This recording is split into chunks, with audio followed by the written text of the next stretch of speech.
कभी कभी जिंदगी हमें वहीं ले आती है जहाँ कुछ रुक सा जाता है।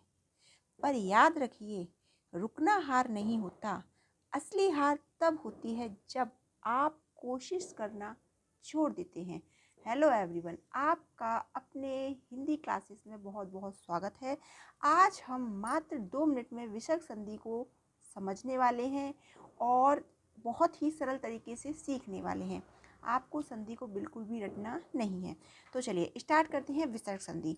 विसर्ग जैसे कि विसर्ग संधि के हमें चिन्ह मिलते हैं, ये 2 बिंदियां है ना, इसे हम विसर्ग कहते हैं।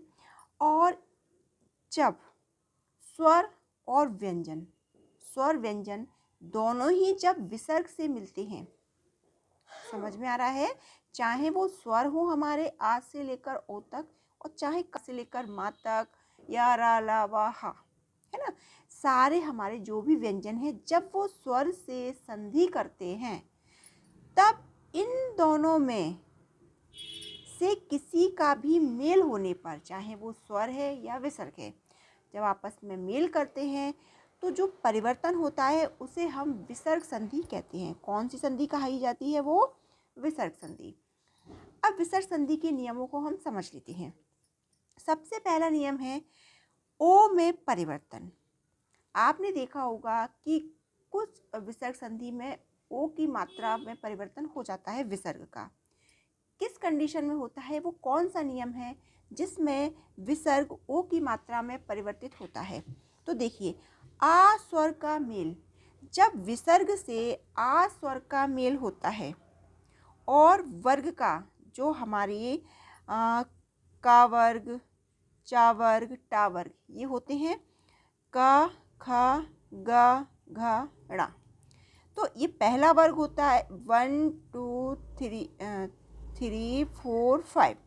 तो इसका ये थर्ड, ये वाली लाइन, ये और ये, इन तीनों से आ का स्वर का मतलब आ स्वर का मेल होगा विसर्ग से, और इन तीनों का जो भी अपनी आ का से लेकर मा तक व्यंजन होते हैं उनमें 345 की जो भी लाइन होती है उन सभी नंबर का जब मेल होता है, साथ में य र ला वा हा इसका भी मेल होता है, तब वो हमारा विसर्ग ओ में बदल जाता है। कैसे? देखिए, वया धन व्रत, अब वहाँ भी या है और ये विसर्ग है और ये है, तो हम इस वाले को तो विसर्ग मानेंगे। ठीक, हम इस वाले वा को लेंगे, तो इसमें और इस विसर्ग का व से जब मेल हुआ तो यहाँ पर हमारा, जैसा कि संधि का नियम है, पहला शब्द पूरा लिखते हैं, हमने पूरा लिख दिया, ठीक है, और बात का शब्द हम लिखते हैं, तो ये हमने, पर विसर्ग संधि में आपको ये पूरा लिखना पड़ेगा। विसर्ग संधि में दूसरा शब्द भी पूरा लिखा जाता है, ठीक है, हमें लिखना पड़ेगा। तो अब देखिए, हमने वृद्ध भी लिख दिया और वया लिख दिया। अब व और विसर्ग में जो हमारी संधि निकल कर आई है वो ओ की मात्रा है, जो हमने इस पर लगा दी। इस तरीके से वयोवृद्ध हो गया, ठीक है। अब देखिए, दूसरा है अधा धन गति। अधा, पहला जिस संधि का नियम है कि पहला शब्द हम पूरा लिखते हैं, हमने अधा लिख दिया, अधा, गति भी लिख दिया, क्योंकि विसर्ग में वो नियम नहीं आ रहा है, ठीक है। तो विसर्ग में हमने दूसरा शब्द भी पूरा लिखा है और पहला शब्द भी लिखा है। अब विसर्ग और ग, अब ग से गमले का किस लाइन में आता है? देखिए, का से कबूतर, खा से खरगोश, गा से गमला, ये 3rd नंबर की लाइन में आ रहा है, इसीलिए ग आने पर ये अधोगति हो जाएगा। विसर्ग और गा मिलेंगे तब ये ओ की मात्रा में परिवर्तित हो जाएगा। इस तरीके से सरा धन जा, ठीक है। तो देखिए, पहला नियम है, जैसे हम पूरा शब्द पूरा लिखेंगे, विसर्ग में दूसरा भी पूरा लिखा जाता है, जा लिख दिया। अब विसर्ग और जा, अब जा किस नंबर का है? तो देखिए, चा से चम्मच, छा से जाता, जा से जहाज, चा चम्मच, छा से छाता, जा से जहाज। जहाज थर्ड नंबर पे आ रहा है, तीसरे नंबर पे आ रहा है, तो इसीलिए ये जा तीसरे नंबर पे आने पर ओ की विसर्ग और जा ओ की मात्रा में कन्वर्ट हो गया और रा पर ओ की मात्रा लग गई। ठीक है, तो इसीलिए सधन रोज हो गया। इसी तरीके से मनोहर है, मना धन हर। हा अपना जैसे कि इसमें आया है पूरा शब्द लिख दिया, पहला वाला, दूसरा भी लिखा पूरा शब्द और अनुस्वार को लेकर के ओ की मात्रा इसमें लग गई, तो मनोहर हो गया। मना धन हर मनोहर।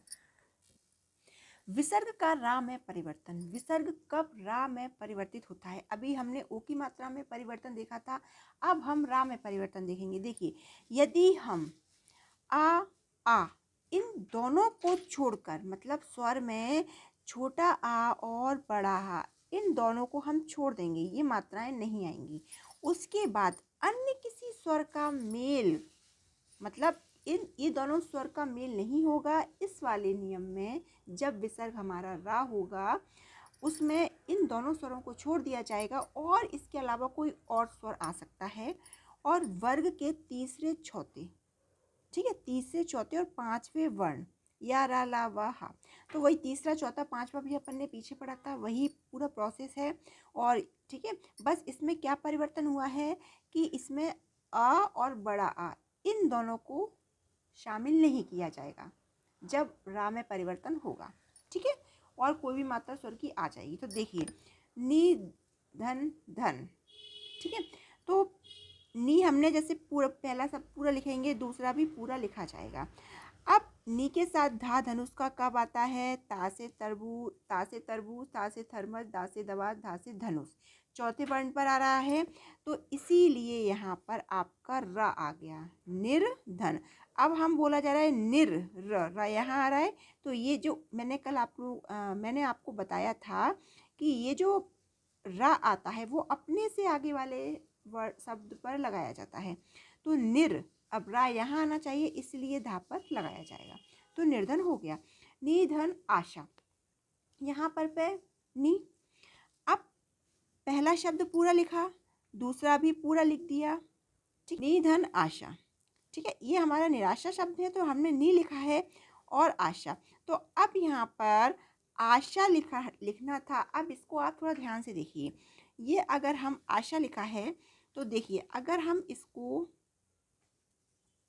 नी आशा, ठीक है, ये पहला शब्द पूरा आया है, दूसरा भी शब्द पूरा आया है, ठीक है, लिया। इस तरीके से निराशा क्यों है, अभी आपके मन में क्वेश्चन आएगा। तो देखिए, ये भी हमने लिख लिया, इसको भी लिख लिया। अब ये जो विसर्ग है वो आ के साथ क्या होता है, ये वाली मात्रा में रा परिवर्तन नहीं होता है, ठीक है। और अब मैं आपको बता दूं कि आप बोलोगे ये भी तो रा है, तो आप देखिए इसमें कौन सा रा आएगा, इस रा का मतलब ये वाला रा होता है, ठीक है। तो ये वाला रा नहीं है, ये पूरा प्रॉपर रा है, ठीक है। इसीलिए निधन आशा, तो यहाँ पर क्या हो गया, निराशा, ठीक है। तो आप इसके ऊपर नहीं लगाओगे, इसलिए हमने इसको इस तरीके से निराशा लिखा हुआ है, क्योंकि आ और आ इन दोनों को छोड़कर जब ये दोनों आए हैं तो फिर हम इसको रा में परिवर्तन नहीं कर सकते, ठीक है।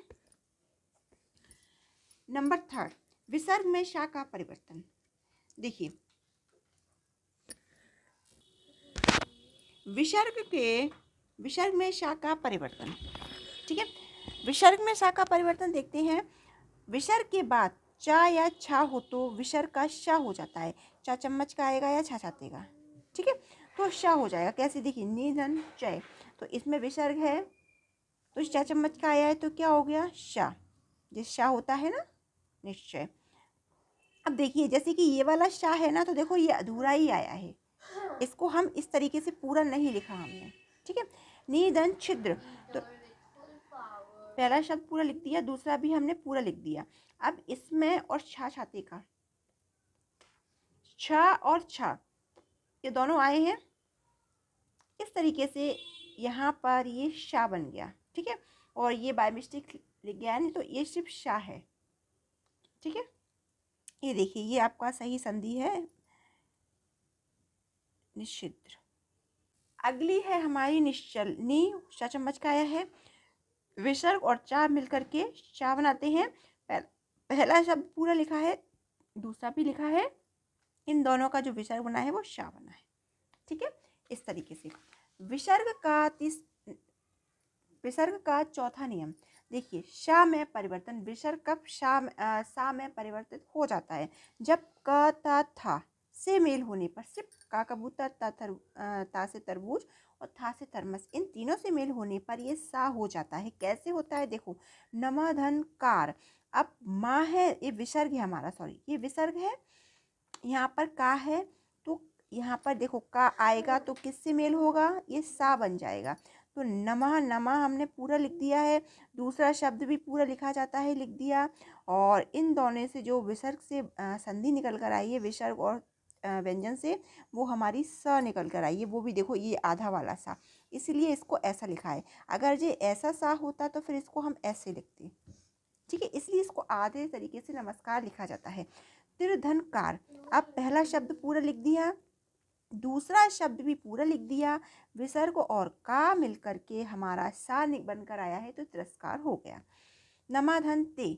नमा पूरा लिख दिया, नम मतलब विसर्ग नहीं लगाएंगे, शब्द पूरा लिखा और ते लिख दिया। अब विसर्ग और ता मिलकर के हमारा सा संधि निकल कर आई है। ठीक है, निधन तेज। निधन तेज में नी पूरा हमने लिख दिया, दूसरा शब्द भी पूरा लिख दिया, विसर्ग और ता ने मिलकर के सा का निर्माण कर दिया। ठीक है, इस तरीके से हमारी छोटी सी वीडियो में संधि के नियम, वो भी विसर्ग संधि के नियम हमने कंप्लीट किए हैं। बाकी जितने भी नियम हैं वो आप लाइव में जुड़ करके और भी नियम बहुत इजी तरीके से इसी ट्रिक्स के साथ आप सीख सकते हो। ये आपके लिए ये वीडियो कहीं से भी यूज़फुल हो तो आप ऐसे ही ट्रिक के साथ और सरल तरीके से हिंदी सीखने के लिए आप चैनल को सब्सक्राइब कर सकते हैं।